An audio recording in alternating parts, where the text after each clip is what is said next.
हरे कृष्णा, राधे राधे। सभी भक्तों को सादर प्रणाम। सभी भक्तों को योगिनी एकादशी की हार्दिक शुभकामनाएं।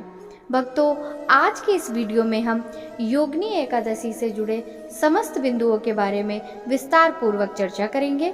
हम इस वीडियो में जानेंगे कि एकादशी का शुभ मुहूर्त क्या है, एकादशी का व्रत किस दिन रखना है, साथ ही एकादशी में किए जाने वाले नियमों के पालन के बारे में भी चर्चा करेंगे। तो आप सब बने रहिए वीडियो में शुरू से लेकर अंत तक। तो चलिए वीडियो शुरू करते हैं।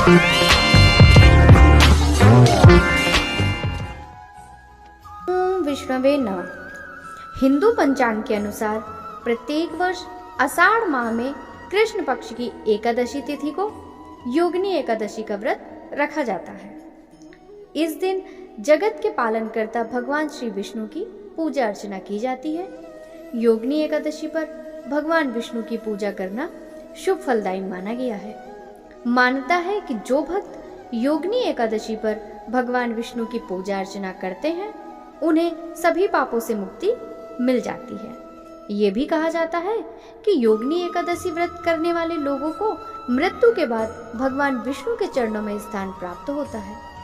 योगिनी एकादशी व्रत वाले दिन विधि विधान से पूजा करने से भगवान विष्णु प्रसन्न होते हैं। तो भक्तों, आइए जानते हैं योगिनी एकादशी व्रत की पूजा की विधि के बारे में। योगिनी एकादशी व्रत के दिन सुबह स्नान के बाद पीले वस्त्र धारण करना चाहिए।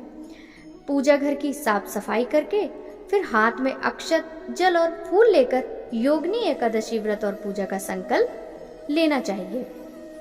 पूजा के शुभ मुहूर्त में भगवान विष्णु की मूर्ति या तस्वीर को एक चौकी पर स्थापित करना चाहिए। पंचामृत से स्नान कराकर भगवान श्री विष्णु का श्रृंगार करें। उनको पीले वस्त्र, फूल, माला, चंदन, धूप, दीप, अक्षत, शक्कर, हल्दी, तुलसी के पत्ते, पान का पत्ता, सुपारी इत्यादि समर्पित करें। इस दौरान ओम नमो भगवते वासुदेवाय मंत्र का उच्चारण करते रहना चाहिए। फिर विष्णु चालीसा, विष्णु सहस्त्र नाम आदि का पाठ करें। इस दिन योगिनी एकादशी व्रत कथा भी अवश्य सुननी चाहिए। इसके बाद घी के दीपक या कपूर से भगवान विष्णु की विधि पूर्वक आरती करें। विष्णु जी आपकी हर मनोकामना पूरी करते हैं। इसके बाद दिन भर फलाहार पर व्यतीत करना चाहिए। शाम के समय पुनः स्नान के बाद विष्णु जी की आरती करना चाहिए। फिर अगले दिन सूर्योदय के होने के बाद योगिनी एकादशी व्रत का पालना करना चाहिए। मान्यता के अनुसार इन नियमों का विधि पूर्वक पालन करने से आप पर भगवान श्री हरि विष्णु की विशेष कृपा होती है। हर महीने 2 एकादशी पड़ती हैं, एक कृष्ण पक्ष और दूसरे शुक्ल पक्ष में।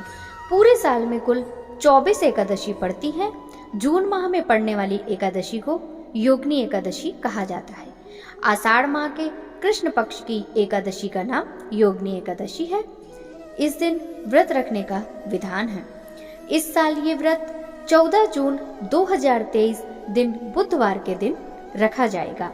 इस दिन एकादशी तिथि 13 जून 2023 दिन मंगलवार को सुबह 9:28 पर प्रारंभ हो रही है तथा एकादशी की समाप्ति 14 जून बुधवार सुबह 8:28 पर हो जाएगी। आपके मन में यह प्रश्न अवश्य होगा कि जब 13 जून को सुबह 9:28 से एकादशी तिथि प्रारंभ हो रही है तो ऐसे में ये व्रत 14 जून दिन बुधवार को क्यों रखा जाएगा?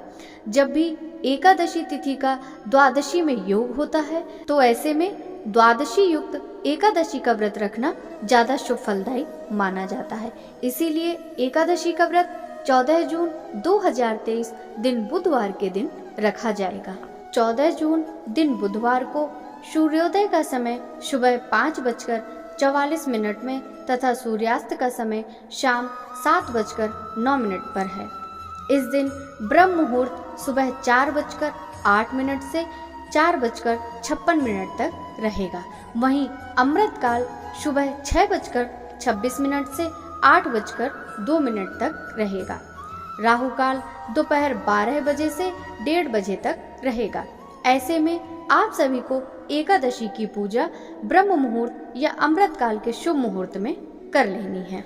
वहीं द्वादशी तिथि 14 जून दिन बुधवार को सुबह 8:49 से प्रारंभ हो रही है। साथ ही द्वादशी तिथि का समापन 15 जून गुरुवार को सुबह 8:32 में हो जाएगा। योगिनी एकादशी व्रत पारण की तिथि और मुहूर्त 15 जून 2023 गुरुवार को सुबह 5:46 से 8:32 तक है। ऐसे में आपको 2 घंटे 47 मिनट का लगभग समय मिलेगा। इसी समय आपको पारणा कर लेना है। द्वादशी तिथि समाप्त होने से पहले ही आपको एकादशी व्रत के पारणा कर लेना है।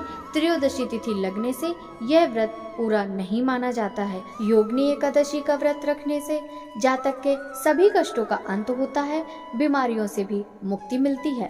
अगर आप निरोग और स्वस्थ रहना चाहते हैं तो योगिनी एकादशी का व्रत जरूर रखें। ऐसे में माना जाता है कि इस व्रत को रखने से 88,000 ब्राह्मणों को भोजन कराने के बराबर पुण्य की प्राप्ति होती है। साथ ही योगिनी एकादशी का व्रत रखने से घर में सुख समृद्धि आती है। एकादशी व्रत के दिन जातक को ज्यादा से ज्यादा हरि नाम संकीर्तन तथा भजन करना चाहिए। इस दिन व्रत रखने और साधना करने से सभी समस्याओं का अंत होता है। इस दिन केवल जलीय आहार ग्रहण करें। साथ ही अपने गुस्से पर कंट्रोल रखना चाहिए और वाद विवाद से बचना चाहिए। जितना ज्यादा संभव हो विष्णु जी के साथ शिव जी की भी उपासना करें।